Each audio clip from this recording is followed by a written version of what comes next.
Seguimos adelante, queridos amigos, aquí en Telebuen Día, recibiendo con gran gusto al señor canciller Luis Almagro. Buen día, ¿cómo le va? Buen día, ¿cómo está? Bien, antes de la nota estábamos comentando, usted sigue siendo vegetariano convencido, confeso y convencido. ¿Cuánto tiempo hace?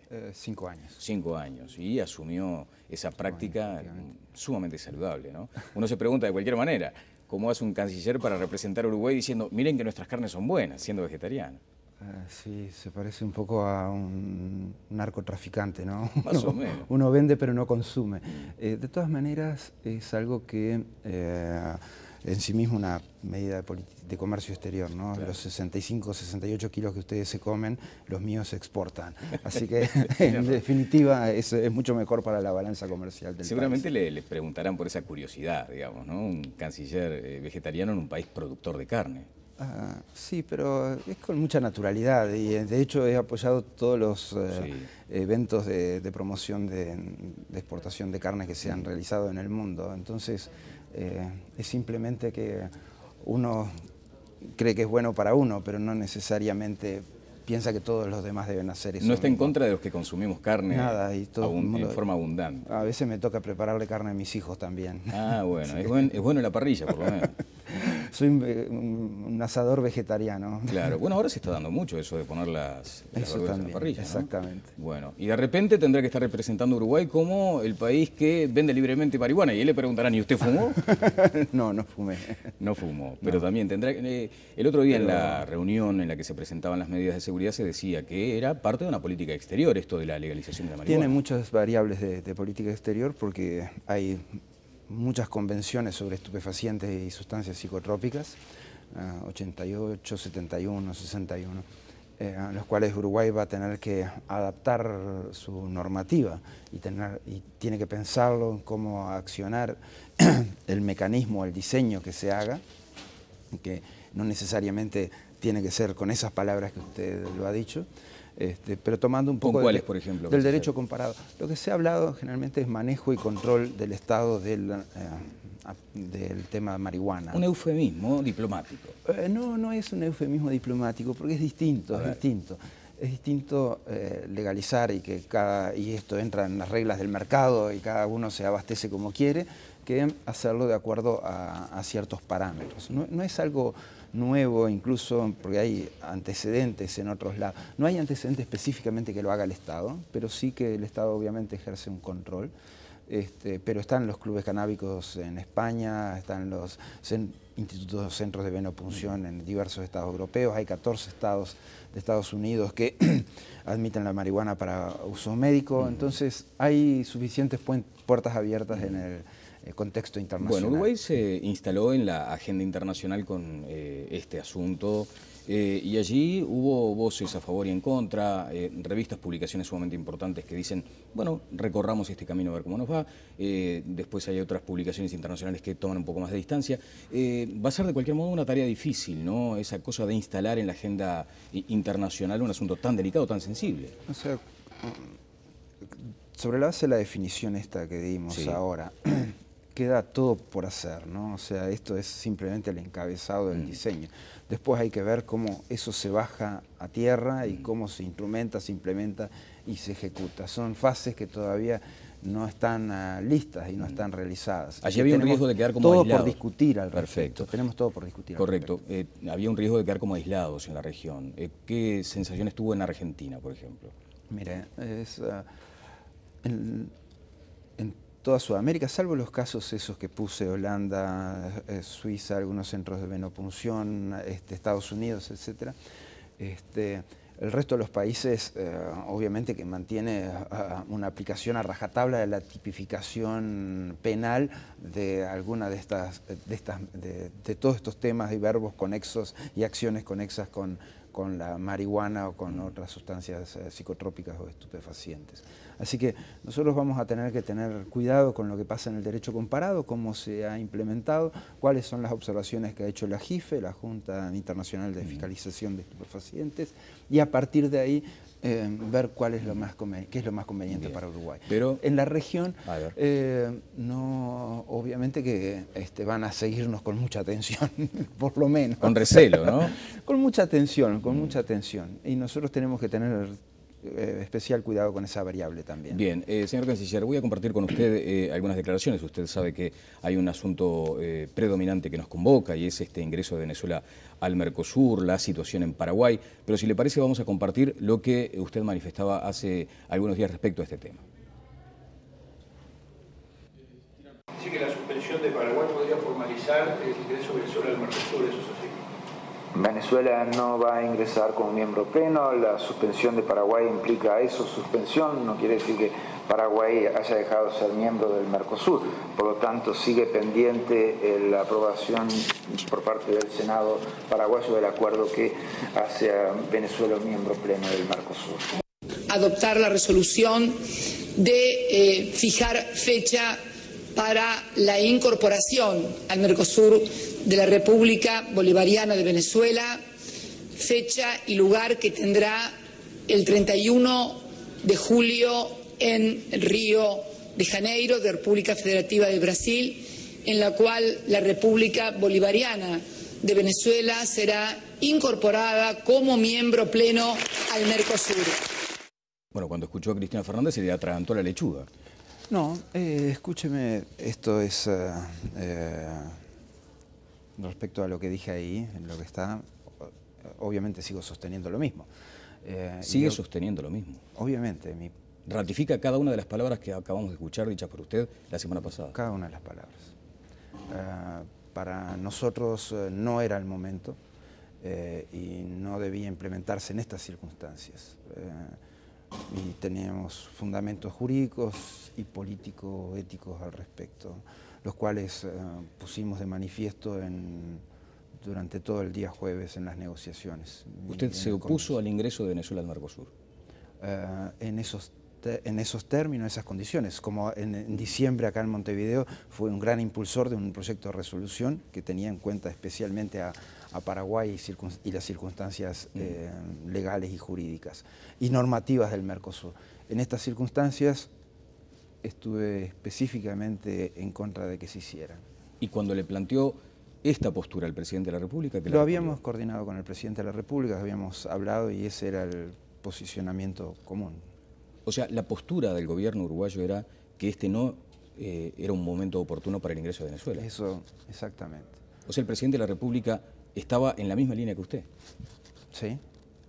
¿Y cómo se precipitaron luego de los hechos? Por las mayorías seguramente. ¿Cómo fue la secuencia? Una circunstancia, usted de alguna manera lo ha dicho. Uruguay estaba de alguna manera en ese contexto vetando el ingreso de Venezuela al Mercosur con esta hipótesis de adhesión suspendida o diferida, ¿no? Porque hasta el 31 de julio siempre pasan muchas cosas en el camino. Pero sí, la negociación cuando llega a determinado punto, una propuesta de la presidenta Dilma que tenía que decir específicamente, políticamente algo a los dos presidentes. Obviamente nos retiramos de esa sala de los cancilleres. Fue una reunión que duró 1 hora y cuarto, más o menos. Y ahí entonces sale la declaración con estas dos variables, que era una fundamental, que es la visión estratégica del presidente de sumar más países al proceso de integración, que se asimilen otros países de Sudamérica, especialmente apuntando al arco del Pacífico. Y después este otro punto de un ingreso diferido al 31 de julio de Venezuela al Mercosur. A ver, señor canciller, entonces, ¿es correcto afirmar que el presidente de la República aceptó a regañadientes esta situación vinculada al ingreso de Venezuela? ¿Usted se retiró de la sala? Yo me retiré de sala. ¿En protesta? Yo no estaba de acuerdo con esa y sigo sin estar de acuerdo con esa resolución. ¿Y el presidente deja su lugar a Pomi en el lugar que ocupaba en la mesa, se retira a un segundo plano también como protesta? El presidente estaba sentado en segunda fila, pero no le pregunté por qué estaba sentado en segunda fila. ¿Cómo lo interpreta usted, que es un agudo analista diplomático? No estábamos muy contentos. Esto le hace pensar que, primero, sobre lo general, ¿tiene sentido seguir asociados a este Mercosur? Mire, yo creo que el presidente en esa negociación cerrada con los demás presidentes hizo lo correcto. Hizo lo correcto en el sentido de que la política exterior es política real, realpolitik. Venezuela es el cuarto socio comercial del Uruguay.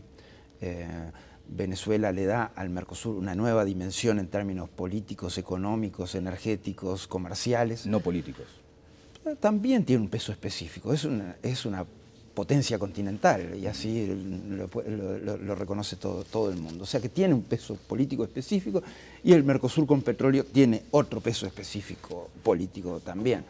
Esos son datos de la realidad. Si uno piensa en que uno tiene que preservar el trabajo de los uruguayos, en generar mejor comercio y más productividad, pensar en el comercio y manufactura, todo eso creo que el presidente hizo lo correcto en esa negociación cerrada con los presidentes, los cuales se me escapan muchas variables, porque no tengo en definitiva cuál era la totalidad de los mensajes políticos que se hicieron allí.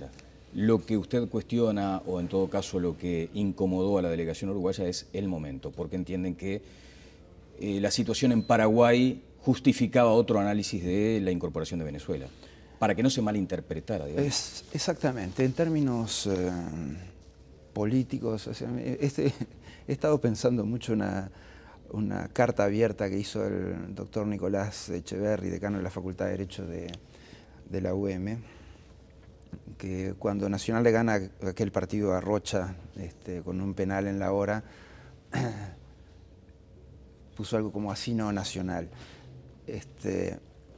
Puso eso específicamente y lo que he estado pensando es que así no Mercosur, pero esto es un tema a esta altura personal de Luis Almagro y del posicionamiento de Luis Almagro como canciller. Eso fue lo que actuó y es lo que va a actuar en el futuro. O sea que responde a mi pregunta anterior, el Mercosur así no. Así como en este ingreso de Venezuela no debió haberse hecho así. Bueno, está el presidente en esa postura y el canciller. ¿Por qué entonces no tomar la decisión?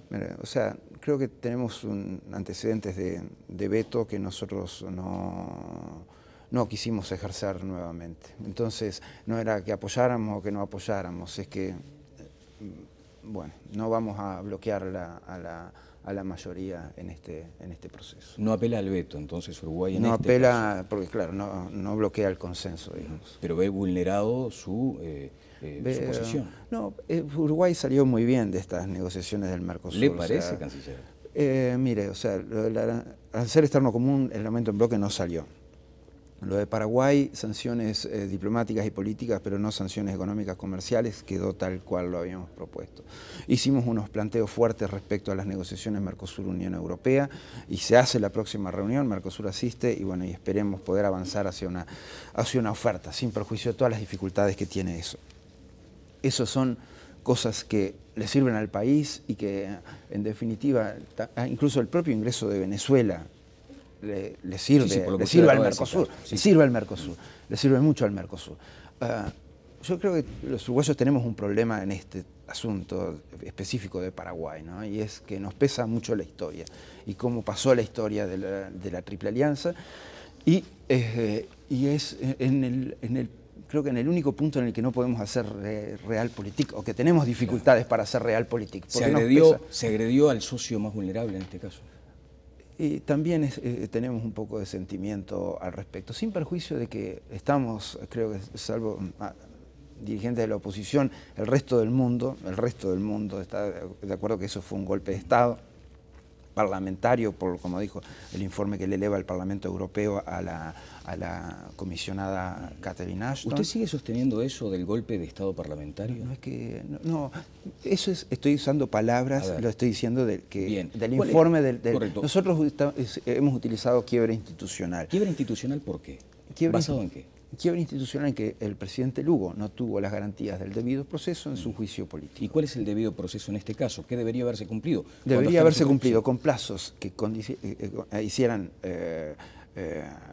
legitimaran o hicieran posible la defensa, no dejar al presidente en estado de indefensión. Pero sí hay una mayoría que entiende que no hay una buena gestión del presidente.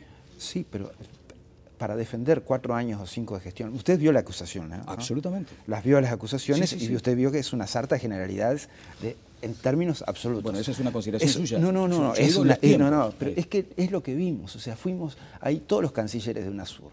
No es que inventamos esto, tuvimos reuniones con el Partido Colorado, con el Partido Liberal Radical, Parriguerida, con Presidencia del Senado, con el vicepresidente Franco, con cada uno de ellos.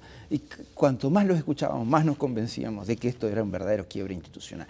El Mercosur lo vuelve a ratificar y UNASUR lo vuelve a ratificar el viernes en Mendoza. O sea, al respecto no hay ninguna duda. Las únicas personas que he visto con dudas en el mundo, en todo el mundo hasta ahora, es la oposición uruguaya. Y eso no justifica, aún en la minoría de esas opiniones que ustedes consideran, es verdad, si se cumple con algo que dice un artículo de la Constitución específico, que no determina plazos, que no determina tiempos para este juicio sumarísimo. ¿Qué fue lo que pasó? Que hace un artículo de la Constitución paraguaya, el 225, que prevé el Instituto del Juicio Político, no quiere decir que ese juicio político se haga como se quiera. Tiene que tener las garantías del debido proceso que está previsto en otros artículos de la Constitución paraguaya. Hay que combinar los dos elementos. No quedarse con el 225 aislado. No. ¿Y qué pasó acá además? Que primero se hace la acusación y después se hace el reglamento para este juicio político en el que se fijan los plazos para este juicio político. O sea, es al revés. Primero tendríamos que tener un reglamento, después entonces ir a la acusación. Entonces acá se hizo. Y después que teníamos suficientes elementos como para saber que había una sentencia previa por los dichos del presidente Franco a alguna embajada del continente, por el punto D del orden del día en el Senado paraguayo, que decía se condena al presidente Lugo, se lo declara culpable, y después lo propio que nos señalara el vicepresidente Franco en ese momento a los cancilleres de UNASUR, que dijo que eso ya estaba decidido y que él iba a ser el presidente en horas. O sea, tenía todos los elementos. Bueno, ese aspecto todos los sí elementos, fue todos que los llamó elementos la atención. de sentencia previa. Entonces, verdaderamente ahí vemos cualquier cosa menos las garantías del debido proceso. Ahora, esa secuencia, y con esto termino el punto, esa secuencia de haber desplazado a Paraguay, ¿estaba de acuerdo, por ejemplo, con que no hubiera una posibilidad de legisladores paraguayos de participar de la cumbre de Mendoza? ¿Que se le hubiera impedido a algunos dirigentes paraguayos asistir a la cumbre y dar su posición? Mire, yo creo que cuando se toma la decisión de que se suspende a Paraguay de la participación en los órganos del Mercosur, eso queda comprendido, porque ¿qué es el tema del Parlamento? No existe una división de poderes en el Mercosur. El Parlasur es un órgano asesor del Mercosur. Usted certeramente habla de la realpolitik, es verdad. ¿No corresponde en este caso la flexibilidad que merece la alta política? Y decir, a ver, señores, ¿qué tienen para decir? Mire, creo que había un tema también importante y es que los habíamos escuchado ya lo suficientemente a todos. No en ese ámbito. A todos. En ese ámbito todos, cumbre. Pero a todos y todo el tiempo. Eran los que estábamos ahí, en definitiva. No había otra duda. Bueno, lo cierto es que la oposición está, como usted comprenderá, disconforme con esta postura uruguaya en la cumbre, más allá de estas manifestaciones. Primero, ¿considera que hay elementos suficientes como para evaluar su renuncia, por ejemplo, canciller, cuando se ha dado esta circunstancia, este traspié uruguayo? Mire, yo no voy a hacer una referencia a ningún tema de renuncia o no renuncia, porque cuando yo asumí me dije no voy a renunciar en ninguna circunstancia, porque no voy a de ninguna manera en alguien que ha depositado su confianza en mí, como el presidente Mujica, generar un hecho político a partir de una renuncia. Y esto vale desde el 1 de marzo del 2010 hasta el día que sea. Bien. O sea, renunciar, no voy a renunciar. Obviamente que el responsable y dueño de este cargo que yo ostento es el presidente de la República y él lo podría haber hecho hace el 2 de marzo, lo puede hacer cuando se le ocurra. Eso es, bueno, en este caso específico está de acuerdo con usted, así que no creo que haya margen como para malestares. Eso es algo que definitivamente coordinamos la posición previa, la que defendimos en la reunión del Mercosur, y la circunstancia en la que se acordó eso después, obviamente que fueron asumidas por el señor presidente. Le decía, la oposición está en un estado de malestar. El presidente de la República ha dicho que esto de pronto responde a intereses electorales, pero quiero hacerle escuchar, si les parece, lo que decía hace algún tiempo un ex canciller como Sergio Abreu, al que le noté ciertamente un lenguaje que no sabía correspondía a los ámbitos diplomáticos que supo ejercer. Pero veámoslo a Abreu. Todo esto, lo que se entra o salga a Venezuela, ya no corre, porque como Argentina hace lo que quiere. Sube los aranceles, baja los aranceles, nos pone las trabas, no hacemos el canal Martín García, no hacemos Nueva Palmira, y nosotros decimos, estamos en el mejor momento de las relaciones con la Argentina. Yo nunca vi un gobierno que tuviera las rodillas tan peladas. Lo dice así. Así nomás. Bueno, una figura dura, digamos. Es dura, pero ¿sabe una cosa? Yo creo que a esta altura la dignidad nacional, y no estoy hablando de personas, porque yo tengo mucho respeto al presidente, el gobierno es una manera de actuar. Y cuando yo veo esto, y veo a la Argentina en el estado en que nos maneja, cuando veo al Brasil que se hace el distraído y mira para el costado y dice, infelizmente un tema bilateral.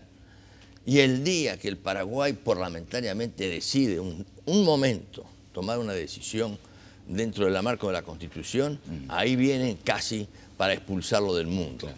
Y al Uruguay de alguna manera estamos expulsados del mundo.